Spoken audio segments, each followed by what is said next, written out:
That out-of-control wildfire in Yosemite, now one of the biggest in California history. It is roughly the size of Chicago, so big they can see it on the International Space Station. It's very difficult to express the power of a wildfire.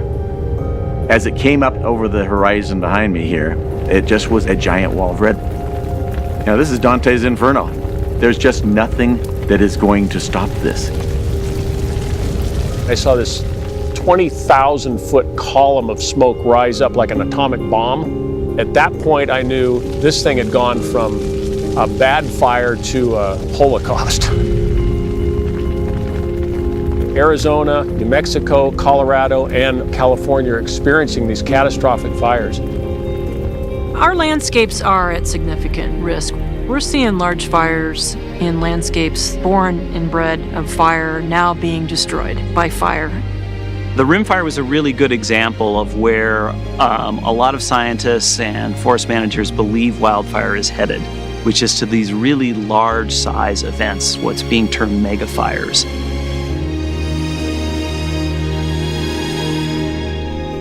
As the largest forest fire in California history blazed across 250,000 acres in Yosemite National Park and the Stanislaus National Forest, it became clear this was a different kind of wildfire, and the devastation in its wake had implications for the entire country.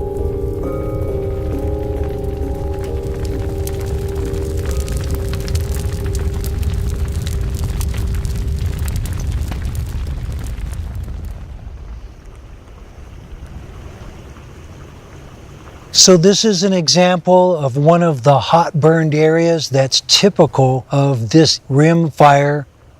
It incinerated everything that was on the forest floor. It incinerated the bushes, the small trees, and it killed everything in the overstory, in the canopy. There are no trees in this entire 4.5-mile area that are left. All the old trees have been killed. You know, there's nothing good that happened out of large portions of the rim fire. No seeds, no trees, no nutrients in the soil are left because the fire was so hot. That's just a tragic loss. This rim fire truly was a devastating, catastrophic event for the effects on just the web of life that's now so disrupted out there. There's been some tragic losses that will not easily be replaced, even in many lifetimes.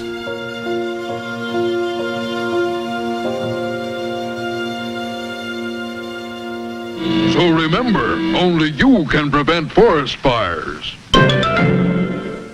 For decades, we've had one of the most effective advertising outreach messages out there, one that the Forest Service is rightfully very proud of, Smokey Bear.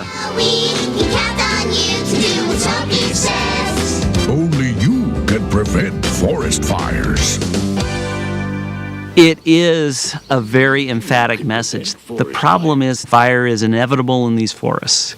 We have a history of putting fires out, and we've come to understand, particularly over the last several decades, that many of these forests evolved with frequent low-intensity fire.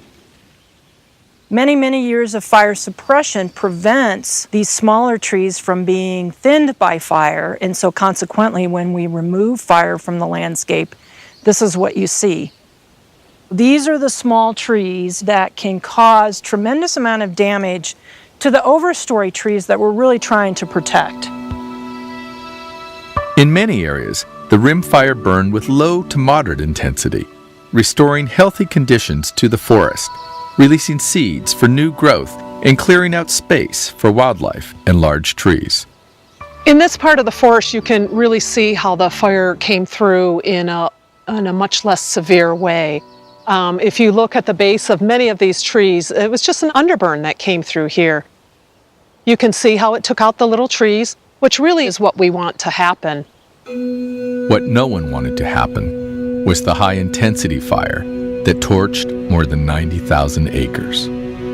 It was one giant fuse waiting for the other end to be lit, and it led right to prime forest land. The fuels have built up so much, it just causes incineration. What's going on in the background of all of this is you have climate change, which is constantly pushing the conditions to be drier, the fuels to be drier, the weather to be more extreme. Instead of absorbing carbon from the atmosphere, which slows global warming, the forest released the equivalent of 1.2 billion gallons of gas during the Rim Fire, sending a plume of smoke from California to Canada and the Gulf of Mexico. There's a lesson to be learned. We need to do more prescribed burning combined with thinning treatments, combined with shredding and other treatments of brush areas. If we could have had lighter, prescribed burns, low intensity that came through that reduced the fuels, what a great benefit that would have been in contrast to the huge amount of carbon that was released by this fire.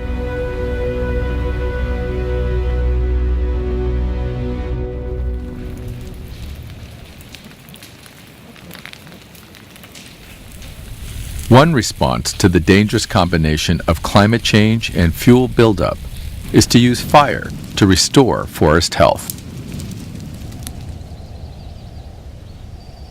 The Rim Fire did not come into this area because there really isn't the continuity of fuels after a prescribed fire. So it really limits the severity and the intensity of a wildfire when it approaches a prescribed fire. It just has nothing left to burn. The problem with prescribed fire is that where there's fire, there's smoke. We know for sure that air quality and impacts of smoke to airports and schools and communities is a significant effect that we're going to see into the future. But if we don't accept some of that now, we're going to pay for it down the road in the Rim fires. And what's going to happen if you keep fire out of the system is that eventually, when the wildfire does occur, it's going to release a lot more carbon into the atmosphere. And furthermore, the smoke that it puts out, you're not going to have any control when that smoke happens and where it goes.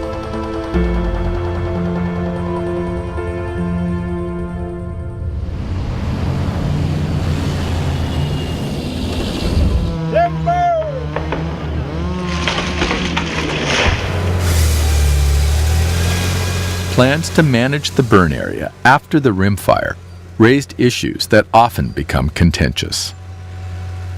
There's a lot of decisions that have to get made about whether you would go in and you might salvage log some areas, you might not salvage log other areas. Where are you going to concentrate your replanting area? But as long as the special interests or the people focused on one particular aspect of the forest continue to fight with each other, it means that very little gets done. There's always conflict in land management. There always has been, there always will be. But the important piece is to understand that it's not just about timber harvesting or grazing or a particular mammal or a bird. It all comes into play in a very dynamic way. Everyone here who has a fire background will look and see this is fuel loading. What's happening now in the community that is encouraging is the folks that are fairly far over on the environmental side and the folks that are fairly far over on the let's make use of this forest side are talking to one another. This fire brought our community together. We've formed this group. It's called Yosemite Stanislaus Solutions, YSS. We've got cattle ranchers, we've got miners, loggers, timber industry folks, several environmental groups, the Audubon Society, Sierra Club, Forest Service. County supervisor are represented, there are business interests, all of us together thinking what can be done to help restore this area that has burned so intensely. We're really now dealing with the aftermath of a mega fire, and having that YSS collaborative group help us figure out what those next steps are and make the right investments in the most critical parts of the landscape. The best thing that we can do in trying to plan for how we manage this landscape is to make the forest most resilient to the kinds of changes that might be coming in the future. There's been an awful lot of work to put in an appropriate initial recovery system, and it was good. What I fear is that the fire is going to become old news, and we'll move on to whatever the next concern is, and that desire to learn from this may evaporate over time. I think we can make some change. And you know, that's what I hope for. For the rest of my career, that's what I'm going to be about, is trying to work toward positive change on all sides so that we can better manage these forests so our kids have the legacy that we had. The rim fire was a warning sign. About a century ago, fire suppression became the norm in the National Forest. Of the largest wildfires in the continental United States over the last 100 years, 80% have occurred since the year 2000. While still exceptional, megafires strike with increased frequency and destructiveness. They are the fire next time. It took us 100 years to get here. I hope it doesn't take us 100 years to get out of this, but we need to think in that sense of urgency and that magnitude. We need to take action now.